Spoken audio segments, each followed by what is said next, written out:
Damn, okay. Just when something was about to happen, at least there.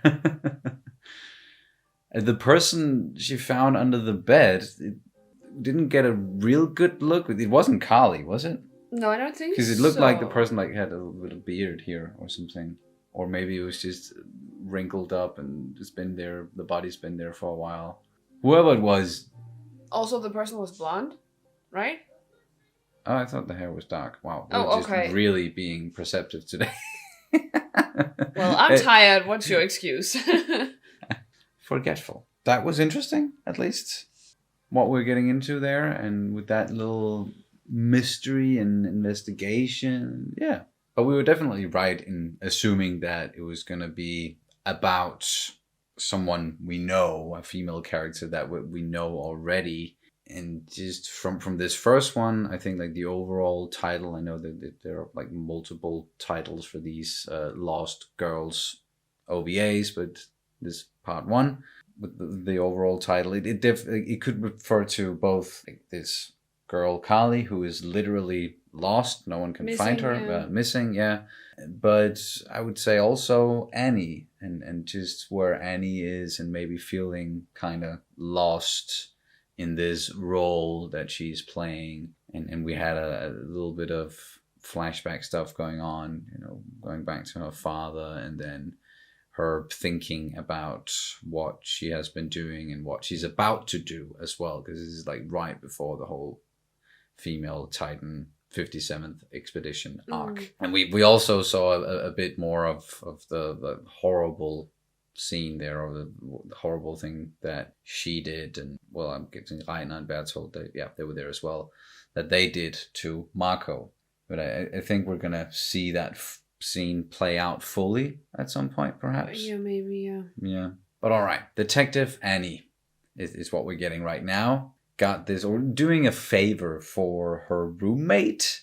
Yeah, that needs to stay, sort of occupied as well, or needs to do something before the next day and the 57th expedition starts. So yeah, keeping herself busy with this investigation and just going further and further down the rabbit hole, I guess you could say, with what's going on. Seeing the father at first, who just seems like a sort of a privileged, rich asshole who doesn't really have real relationship to his daughter, doesn't know anything about her really, but they still met regularly for dinner. And she never missed it, presumably. And they never talked at these dinners about anything, or is it they have some sort of mutual understanding? There's something he's not telling, at least. And Annie knew that as well. Yeah, and I think it's the whole thing that he's stealing that codeine or something. Yeah, I'm not sure how to pronounce it, but those drugs. Yeah. Yeah.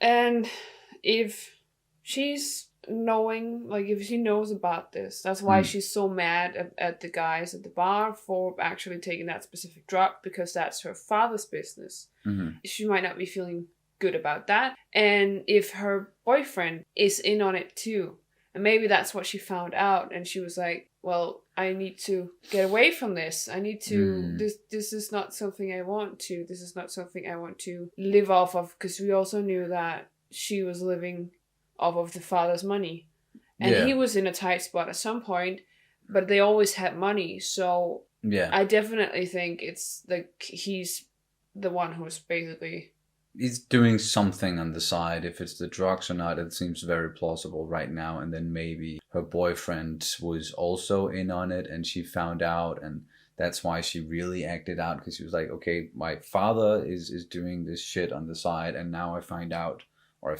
that my boyfriend is also doing it on the side. And you guys are supporting him by taking these drugs, because she didn't have any problems with any of the other drugs they were taking. No. So it's that drug specifically. Yeah. So there's definitely something there. Whether or not it's exactly how we think it is right now, that remains to be seen. But yeah. Yeah. So my question, I don't know. Yeah, it's probably a question whether the father actually killed the boyfriend, because we saw when Annie came in there and that table, it was like there was 2 glasses of something like drink, some sort of liquor, and one of them was like was drinking off. Maybe he poisoned it. I don't know. And there was also like an ashtray with those cigarettes. They looked a lot like what the father was smoking, and there was 3 of them. If he's been there for a short while, we know that he's just like chain smoking. So yeah, well, that my point is like the father has been there. Yeah, speaking with him. I think that's a real good observation, because there was a reason why they made such a big thing out of, not a big thing out of, but they really showed us the fact that, okay, this father, this guy, he's both drinking this, it looks like some sort of whiskey or brandy or something like dark liquor, and then also smoking a lot, and these specific cigarettes, and showing us when he's putting them out, and like they want us to notice these details because it's going to mean something. That's at least also, well, we've learned about Attack on Titan in general, is just pay attention to all the details, because it all means something. So I think you're quite right about that. Yeah, he was there, and maybe the message that he got there at the end of the meeting he had with Annie, when Annie was there as well, the guy came in and he got a message, and then he burned it immediately after that. It had something to do with that. So yeah, saying that he has secrets might be an understatement at this point.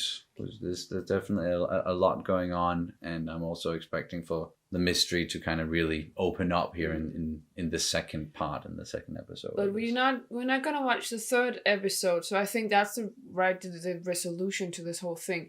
We're not gonna watch that after season 3 part 2.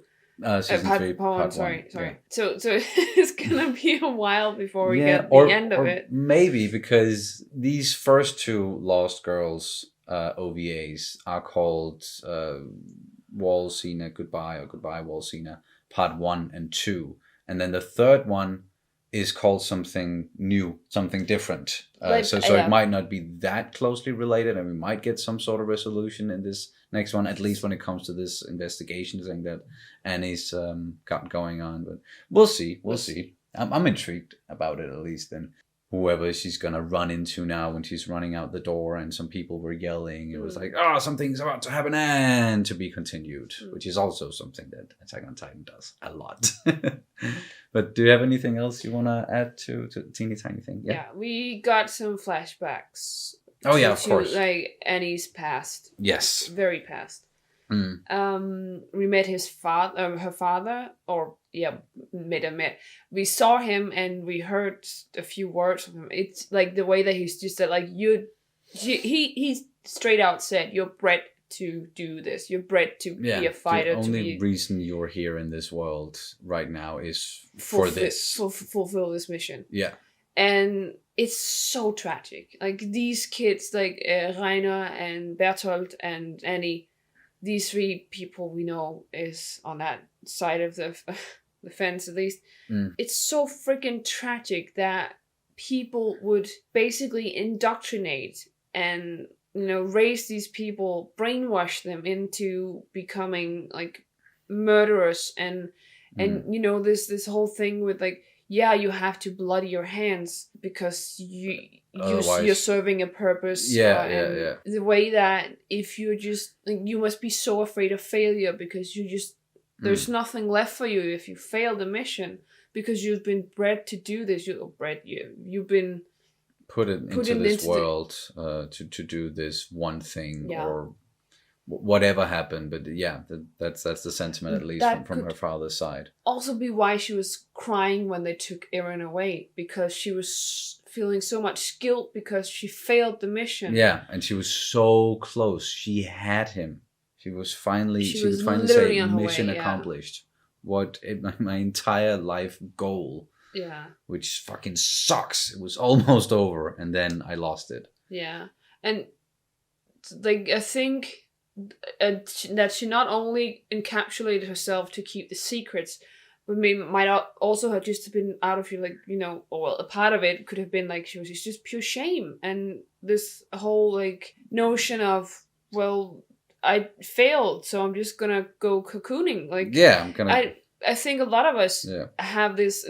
I think this is, of course, not as literal, but if we could do fail, that, if nice. we if we get some sort of like setback in our lives, sometimes we have a tendency to isolate ourselves and, pull out of the situation and basically just like surround us with a hard shell of some sort. Yeah. The shell is something that you build up over time, I think. But, exactly. Not as literal as what. No. But it's, I think in that regard, it might be a very nice like description. Also because she's been closing herself off to other people and not really letting anyone in.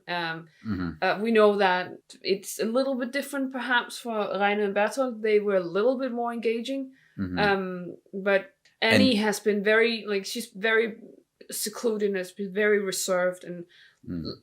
Closing herself off. Exactly. But that the fact that Rainer and Bertolt have been a little more outgoing and more willing to really play the part as these soldiers and comrades of Eren and all the others, that had consequences as well. And we saw that with Rainer and how he was all fucking confused. And we also heard from Bertolt like how much it pains him and hurts him that he had to do these things, that they had to do these things, whereas Annie is closing herself off more and not as willing to open up as they were. But but that also has consequences for her, as we're seeing, and closing yourself off from everything and everyone, and isolating yourself, going into your shell, being alone.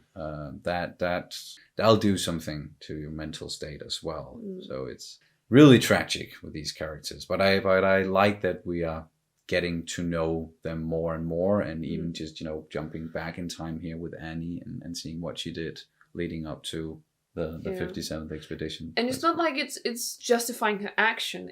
It's just that we get what's going on inside their brains, like all of them, and we can see where they come from. We can understand where they come from. It has nothing to do with justifying their actions. No. We don't condone anything that they've done, but we feel for them because sometimes you can do horrible stuff if you've been raised and taught this way. And it's the same thing. I know some people have had this discussion before, but with like kids who are children of like terrorists and murderers and stuff like that, where they have helped out with carrying like chopped off heads and limbs and body parts of they've been helping their parents and stuff. With disposing of that. And how some people think that these kids are they're impossible to save, that they're irredeemable. And I think that's just, maybe it's just because I'm so naive and I'm so I have so much faith in hardcore therapy that I'm you can snap these people out of it. I'm pretty sure you can.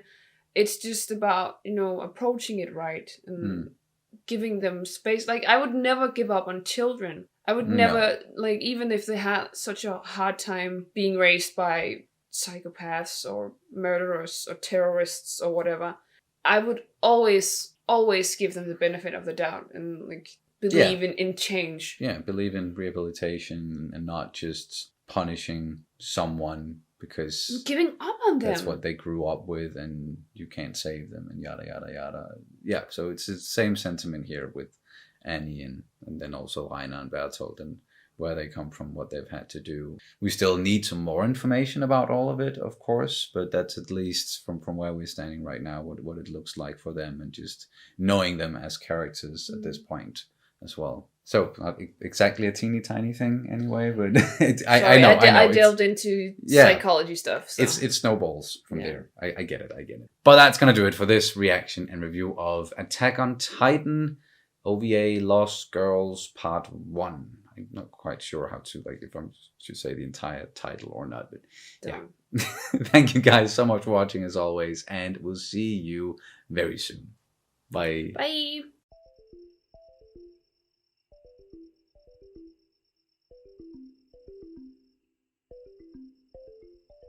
Get some sort of setback in our lives.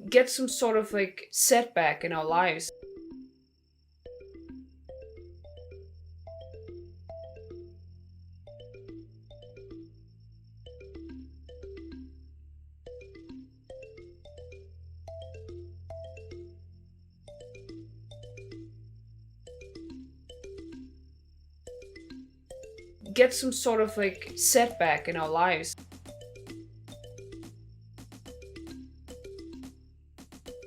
Get some sort of like setback in our lives.